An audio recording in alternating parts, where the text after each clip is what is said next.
Napasok ng GMA News sa mismo lugar kung saan nagkabakbakan po ang mga miyembro ng PNP Special Action Force, ang BIFF at ang MILF. Alamin kung paano nagmisulang sitting ducks daw o madaling matarget ang mga pulis sa kanilang pwesto. Sa report na saksing si June Veneracion. Bakas pa sa pagpasok ko at ng aking team ang nangyaring bakbakan sa liblib na maisang ito sa Sitio Amalil, Barangay Tucanalipaw sa Mamasapanong, Maguindanao. Mga basyo ng bala mula sa SAF, bala ng rifle grenade na di sumabog, face mask na hindi na mapapakinabangan, pati mga gamit ng gasa at pulit na bahagi ng uniforme.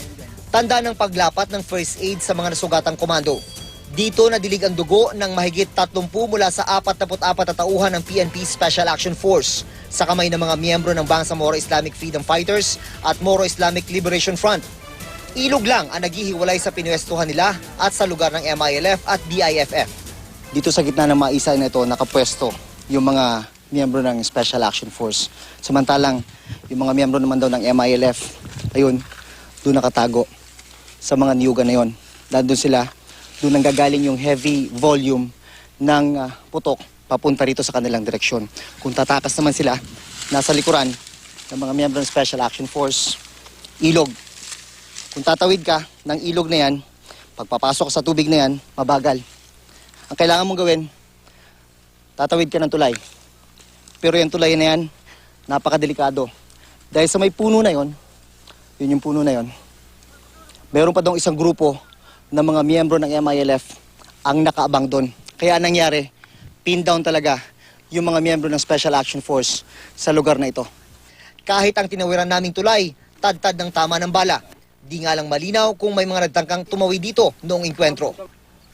Sabi ng ilang nakausap naming commander, parang sitting ducks o na-corner ang mga pulis. Kaya walang dudang kalunos-lunos ang sinapit ng mga nasawing pulis na ang ilan di na makikilala.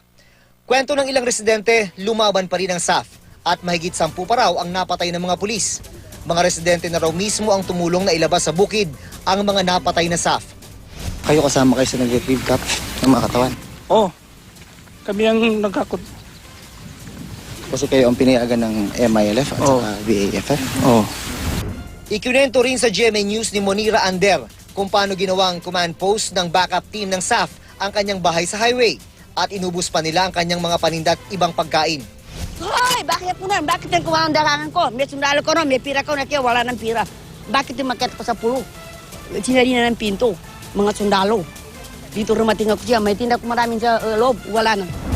Dilingid sa kalaman ng komunidad na malapit lang sa kanila ang kampo ng MILF at may ilang taga-MILF at BIFF ang magkakamag-anak. Pero kahit tapos na ang putukan, di pa rin napapanatag ang mga residente. Nasa 300 residente pa ang evacuee sa barangay.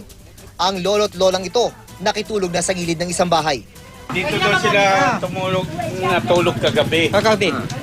Kailan sila uwi? Makajilog ko, ikaw din ay iwi. Tuwing gabi, magbalik sila rito. Kasi takot. Takot. Kasi minsan may naririnig sila na magbalik naman ng kwan. May magbomba. Nagbanta pa rin kasi ng pag-atake ang BIFF.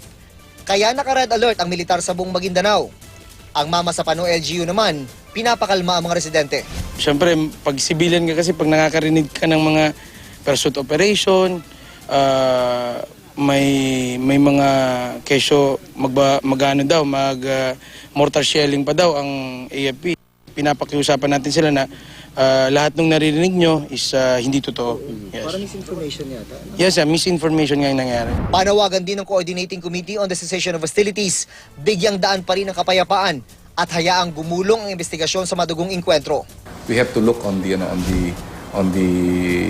both sides. Dapat huwag tayo magkaroon ng response na pwedeng i-agitate ng other parties who are drawing away from the BBL.